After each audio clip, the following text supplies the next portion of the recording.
একজন শীর্ষ মুরব্বী উত্তরা সুবহানিয়া মাদ্রাসার মুহতামিম এবং শেখুল হাদিস হযরত মাওলানা মুফতি মহিউদ্দিন মাসুম দামাত বারাকাতুহুম। আমার বাম পাশে যিনি বসে আছেন আমাদের ভিক্টোরিয়া পার্ক মসজিদের খতিব এবং মাদ্রাসার মুহতামিম দাওয়াত ও তাবলীগের বিশিষ্ট মুরব্বী হযরত মাওলানা মুফতি আমানুল হক দামাত বারাকাতুহুম। উপস্থিত আছেন এখানে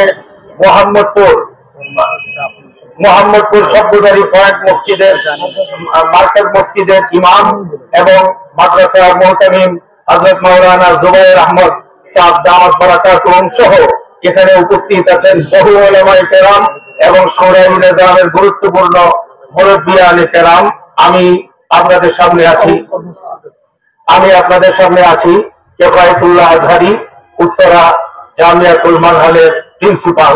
আমি আপনাদের সকলের জ্ঞাতার্থে জানাতে চাই, আমাদের সকলের দাবি, গোটা বাংলাদেশে সকল দাওয়াত ও তাবলীগের সাথীদের দাবি এবং সকল উলামায়ে কেরামের দাবি, ছাত্র শিক্ষকদের দাবি, যারা সাতপন্থী তারা বিগত 17 তারিখ দিবাগত গভীর রাতে নামাজরত এবং নিরীহ নিরস্ত্র মানুষের উপরে যে হত্যাযজ্ঞ চালিয়েছে, তারা কখনোই আর নিজেদেরকে তাবলীগী বলে পরিচয় দিতে পারে না। তারা অবশ্যই সরকারের কাছেও প্রমাণিত হয়েছে। আমি মনে করি আমাদের সাংবাদিক বন্ধুগণ আপনাদের কাছেও প্রমাণিত হয়েছে তারা সন্ত্রাসী বাহিনী। সুতরাং সন্ত্রাসী বাহিনীদের কোন কার্যক্রম তাবলীগের নামে কাকরাইল মার্কাজ সহ বিশ্ব ইজতেমার মাঠ সহ কোথাও তাদের কোন কার্যক্রম চলতে দেওয়া যাবে না। প্রিয় সাংবাদিক বন্ধুগণ,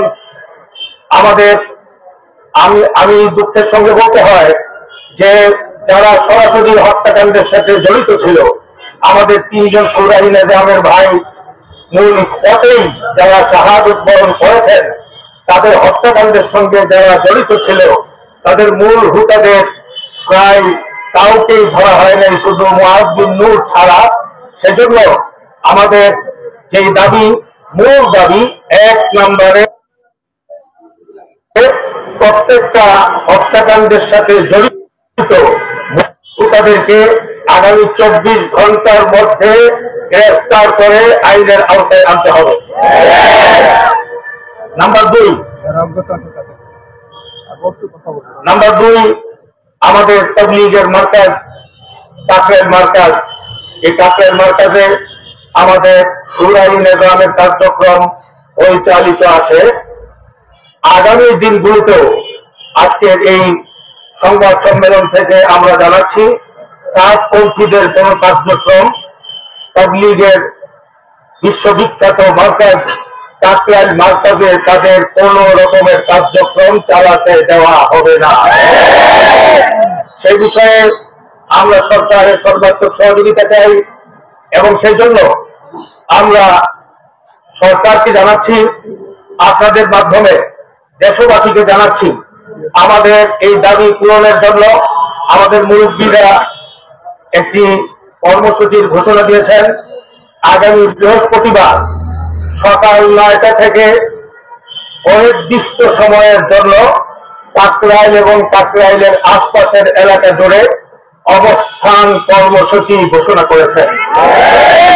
যতক্ষণ পর্যন্ত খুনিদেরকে গ্রেফতার করা না হবে, আসামিদেরকে আইনের আওতায় আনা হবে এবং কাকরাইল মার্কাজ বিশ্ব ইজতেমার মাঠ সহ সকল কার্যক্রম শোরায়ে নিজামের তত্ত্বাবধানে পরিচালিত হওয়াকে রাষ্ট্রীয়ভাবে নিশ্চিত করা না হবে, ততক্ষণ পর্যন্ত আমাদের মুরব্বীদের তত্ত্বাবধানে এই অবস্থান কর্মসূচি চলতে থাকবে।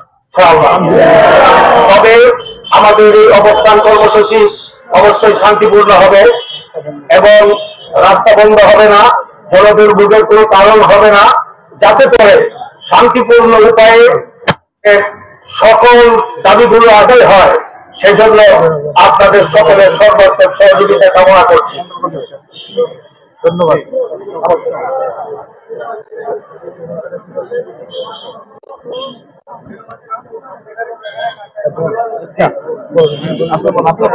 আপনার আচ্ছা, একটা প্রশ্ন করছে, ওনারা সাতপন্থীরা বলছে যে মামুনুল হক সাহেব তবলিগের কেউ না, সুতরাং তার কোনো কথা মানা যাবে। আমি এই ব্যাপারটি বাড়িওয়ালার যে উদাহরণ দিয়েছিলাম আপনাদের বলছি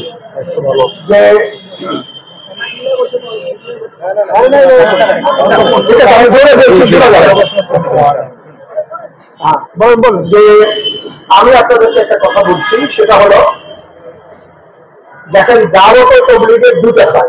একটা হলো আমাদের দাওয়াত তবলিগের ভিতরগত নকশা, গাছ, তালিম, মসজিদে অবস্থান ইত্যাদি কার্যক্রম।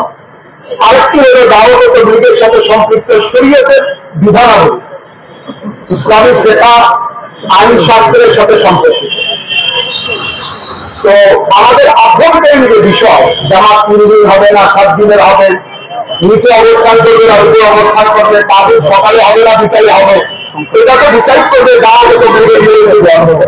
কিন্তু শরীয়তের ব্যাপার করে যখন এসে দাঁড়ায়, অর্থাৎ কোন জামাত বা কোন ব্যক্তি যদি শরীয়ত বহির্ভূত কোন বক্তব্য প্রদান করে, কাজ করে, তখন সেটাকে জবাব দেওয়া এবং সেখানে শরীয়ত বিরোধী যারা কাজ করে তাদের প্রতিবাদ করা এবং শরীয়তের পক্ষে তাদের পক্ষ নেওয়া, এটা শুধু মামুনুল হক অথবা শুধু মাহফুজুল হক অথবা মুফাজ্জল আজহারি কিংবা নাজিমুল হাসান এই গুটি কয়েক লোকের দায়িত্ব নয়, গোটা দেশের সকল ওলামা ইকরামের দায়িত্ব। ওলামা ইকরামের প্রতিনিধিত্ব করে, সেই হিসেবে উনি কথা বলেছেন। অন্য কিছু ঠিক আছে।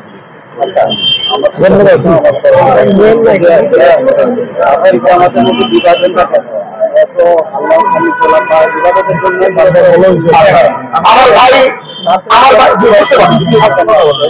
ভাই একটা প্রশ্ন করেছেন যে আমরা আল্লাহর কথা বলি, শান্তির কথা বলি, তাহলে বিশৃঙ্খলা কেন এবং এর বিভক্তি কেন? আমার উভয় বক্তব্য একই, আল্লাহ দিকে যাচ্ছি, শান্তির কথাই বলছি। আমি একদম জাস্ট সংক্ষেপে বলবো, তা না হলে এটা বিস্তারিত না বললে আপনারা আসলে অতটা এটা অনুধাবন করতে পারবেন না। তবুও সংক্ষেপে বলি, 3টা কারণের বিভক্তি হচ্ছে। মৌলানা শাহ সাহেব প্রথম যে কাজটি করেছেন তবলিগের ফ্যামিলিগত ব্যাপার, সেটা হলো উনি না, প্রথম ব্যাপার যেটা ছিল সেটা হলো উনি মশওয়ারার বাইরে কাজ করছেন, তখন ওলামা একদম জানতে পারেন নাই, কিছু বলেনও নাই। দ্বিতীয় কাজ, উনি মশওয়ারা মানে পরামর্শ কেন্দ্রিক কাজটা চালানো, উনি তার আগে নিজস্ব ব্যক্তির মতামতের উপরে একতন্ত্রের উপরে কাজটা চালিয়েছেন। এখানে আমাদের ভিতরে তখন তারা বিষয় অথবা কষ্ট ছিল, ওলামা একদম জানতে না, এজন্য তারা কিছু বলে না। দ্বিতীয় কাজটি উনি যে করেছেন, সে কাজটি করেছেন যে উনি শরীয়ত বহির্ভূত কিছু বক্তব্য প্রদান শুরু করছে না, এটা তৃতীয় জানি। দ্বিতীয় হলো উনি নিজেকে আমির দাবি করছেন। জি, উনি নিজেকে আমির দাবি করছেন। এই যে নিজেকে আমির দাবি করলেন, এটার পিছনে একটা ইতিহাস আছে যে উনি আমির হওয়ার যুক্তিযুক্ত কোন পরামর্শ কোথাও হয়নি। আমি তো বলে দিই, কারণ আপনাদেরকে বলতে পারি যে আমাদের একটা পরামর্শ হয়েছে কবে 2017 সালে, কিন্তু আমরা আপনাদেরকে বলতে চাই, আপনি আপনাদের মোবাইলে দেখে নেবেন, ইউটিউবে উনি 2015 সালে দাবি করেছেন আমি আমির হুঁ, আমি আমির। না মানলে তো যাও জাহান্নাম। আচ্ছা, আপনারাই বলেন তো, কারো বিয়ে যদি হয় 2017 সালে, বাচ্চা হয় 15 সালে, তাহলে ব্যাপারটা কেমন ঘটবে? আমরা বলতে চাই ব্যাপারটি তেমনি ঘটলো যে সাদ সাহেবের ইমারতের বিবাহ হলো 17 সালে, অর্থাৎ এটা পরামর্শ হলো 17 সালে, কিন্তু বাচ্চা হয়ে গেছে 15 সালে। তারপর এখানে উনি দাবি করছেন না। আচ্ছা, এই দুটো ব্যাপার যখন হলো, তখন আমাদের ভিতরে তারা বিচার করছে, কিন্তু ওরা একদম কিছু বলেননি। 3 নম্বর বিষয় যখন আসছে, শরীয়ত এবং জমহুর উলামা ইকরামের বিপক্ষে গিয়ে এমন কিছু বক্তব্য প্রদান শুরু করলেন যেখানে ওলামা ইকরাম চুপ থাকতে পারেন না, যার বক্তব্যে 1টা 2টা 3টা 5টা 10টা 15টা 20টা 40টা 50টা 60 70 80টা নয়, শতাধিক বক্তব্য সর্বদাস রিলিজ মাসে তখন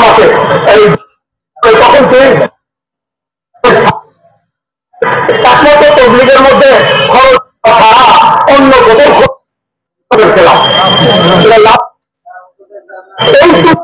এই কারণে ওরা একদম বলছেন, যদি ওনার বিরোধিতা করা না হয়, তাহলে আমরা আল্লাহ পাকে আদালতে আমরা দোষী সাব্যস্ত হব। সবাইকে ধন্যবাদ, ইনশাল্লাহ সবাইকে ধন্যবাদ।